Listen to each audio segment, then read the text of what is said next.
নমস্কার বন্ধুরা, সর্বাণী রান্নাঘরে আপনাদের সবাইকে স্বাগত। বন্ধুরা, আজকে আমি লাউয়ের সঙ্গে নদীর ছোট মাছ দিয়ে দারুণ স্বাদের একটা রেসিপি নিয়ে চলে এসেছি। আপনারা তো লাউ চিংড়ি বানিয়েছেন, একবার নদীর ছোট মাছ দিয়ে এইভাবে লাউ রান্না করে দেখবেন, ভাতের সঙ্গে খেতে দুর্দান্ত লাগবে।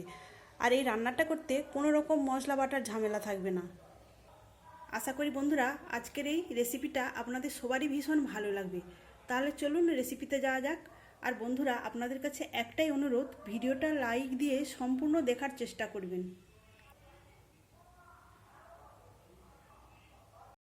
আজকে রান্নার জন্য আমি লাউটাকে এইভাবে সরু সরু করে কেটে নিয়েছি। আর লাউটাকে কেটে নিয়েছি লাউয়ের খোসাটা পরিষ্কার করে ছাড়িয়ে নিয়ে ধুয়ে নেওয়ার পর। অবশ্যই আপনারা লাউয়ের খোসা ছাড়িয়ে নিয়ে ধুয়ে নিয়ে তারপরে এইভাবে কেটে নেবেন, কেননা এই লাউ থেকে অনেকটাই জল বের হয় রান্নার সময়। আর যদি লাউটা এইভাবে কেটে নিয়ে ধোয়া যায় তাহলে কিন্তু অনেকটাই জল শোষণ করে নেবে, তখন কিন্তু রান্নার সময় অনেক জল বেরিয়ে যাবে। আর এখানে নিয়েছি একটা মিডিয়াম সাইজের পেঁয়াজটাকেও আমি এভাবে কেটে নিয়েছি। আর এখানে নিয়েছি একটা মিডিয়াম সাইজের টমেটো, পাকা টমেটোটাও আমি এভাবে কেটে নিয়েছি। আর নিয়েছি 3টে কাঁচা লঙ্কা 3টেকে আমি চিড়ে নিয়েছি। এদিকে রান্নার জন্য গ্যাস অন করে একটা কড়াই বসিয়ে তার মধ্যে দিয়ে দিয়েছি 2 টেবিল চামচ সরিষার তেল। আজকে রান্নাটা আমি সরিষার তেলেই করব। ফোড়নে দিয়ে দিলাম অল্প একটু গোটা জিরা, আর একটা দেবো শুকনো লঙ্কা। শুকনো লঙ্কাটাকে আমি দুভাগ করে কেটে নিয়েছি। ফোড়নটাকে ভেজে নেব। এবার আমি কেটে রাখা পেঁয়াজ আর টমেটো একসঙ্গে দিয়ে দেবো। এখন টমেটো আর এই পেঁয়াজটাকে আমি একটু ভেজে নেব। টমেটোটা আমি একটু ভালো করে গলে যাওয়া পর্যন্ত এইভাবে নেড়েচেড়ে ভেজে নেব। সেই সঙ্গে পেঁয়াজটাও নরম হয়ে যাবে। এখানে টমেটোটা অনেকটাই নরম হয়ে গিয়েছে। এই পর্যায়ে আমি এর মধ্যে দিয়ে দেবো পরিমাণ মতো হলুদ, আর দিলাম অল্প একটু ঝাল লঙ্কার গুঁড়ো, তবে অপশনাল, এটা আপনারা দিতেও পারেন আবার নাও পারেন। সব কিছু এখন একটু আমি ভালো করে নাড়াচাড়া করে নেব। এখন এবার দিয়ে দেবো কেটে রাখা লাউটা দেওয়ার পর আমি সব কিছু আবারও ভালো করে নেড়েচেড়ে মিশিয়ে নেব। বন্ধুরা, আপনারা অনেক রকমভাবেই লাউয়ের রান্না করেছেন, কিন্তু আজকে আমি একটু অন্যরকমভাবে রান্না করব।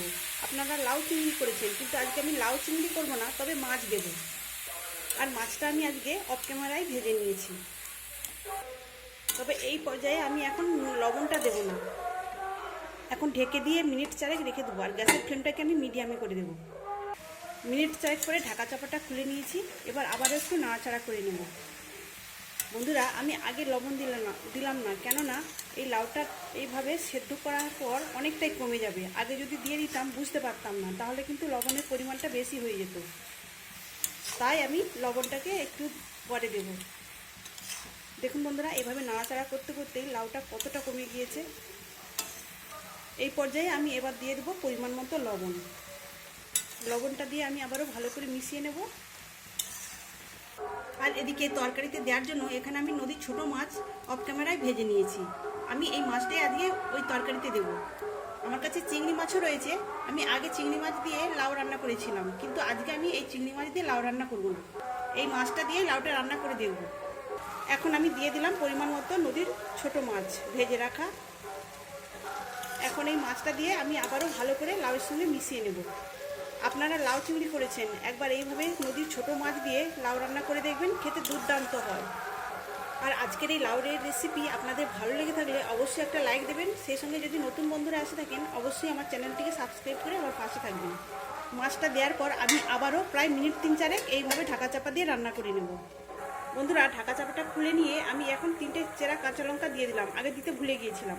কাঁচা লঙ্কাটা দিয়ে আবারও আমি ঢেকে দিলাম। মিনিট 4 করে ঢাকা চাপাটা আবারও খুলে নিয়েছি। আর দেখুন, লাউ থেকে জল বেরিয়ে হয়েছে। আমি কিন্তু এর মধ্যে কোনো রকমের জল দিইনি। এই লাউ থেকে বেরোনো জলেতেই এই লাউটা খুব সুন্দরভাবে সেদ্ধ হয়ে গেছে। আবারও নেড়েচেড়ে আমি মিশিয়ে নিলাম।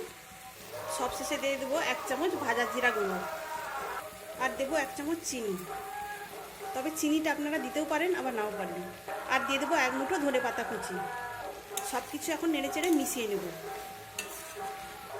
এইভাবে সব কিছু নেড়েচেড়ে মিশিয়ে নেওয়ার পর আমি আবারও 2 মিনিটের জন্য ঢেকে দেব। 2 মিনিট পরে ঢাকা চাপাটা খুলে নিয়েছি। আর এখন রান্নাটা আমার সম্পূর্ণ রেডি। এইরকম ছোট মাছ দিয়ে লাউ রান্না ভাতের সঙ্গে খেতে দারুণ লাগবে। তাহলে বন্ধুরা, আপনারা অবশ্যই একবার এইভাবে বানিয়ে দেখবেন, আর কেমন হয়েছে আমাকে কমেন্ট করে জানাবেন। এখন আমি গ্যাসটা অফ করে দেব। তাহলে বন্ধুরা আজকের মতো আসি, সবাই ভালো থাকবেন, সুস্থ থাকবেন, ধন্যবাদ।